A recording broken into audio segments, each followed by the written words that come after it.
তোমরা কান্দছো কেন, কি হইছে? আব্বা আপনি এখনো মরেন নাই?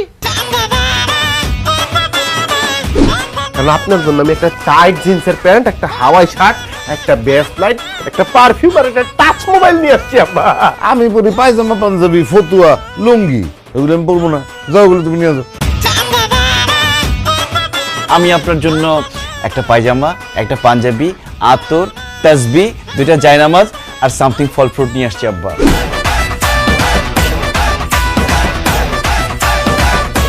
বেনামাজি লোক যে আমার পছন্দ না, এটা মানুষ বুঝাও বুঝে না। চলো আজকে জামাই শ্বশুর একসাথে বসে নাস্তা করবো। জি অবশ্যই আব্বা। না না না না না, ছাড় কেউ দিবে না, কোনো মতে হার মানা যাবে। জামাই কি করতেছো এগুলি?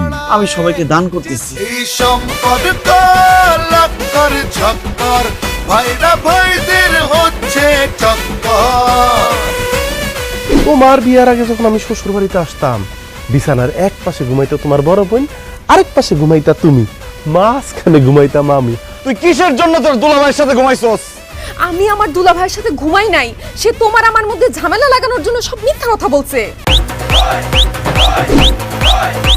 একটা বুইড়া বেটার সাথে পুকুর পাড়ে বসে ঘুসুর ঘুসুর ঘুসুর ঘুসুর ছি ছি ছি। সে কি তুমি জানো? একটা বদমাইশ শালা।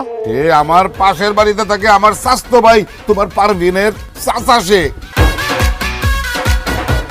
আরে রাস্তার পাশে যে তোমার আবার দামি জমিটা, সেইটা আমাকে দিবে।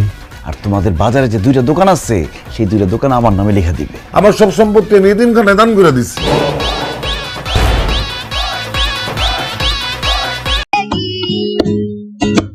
मैं जा दूंगा नींद तुम्हें।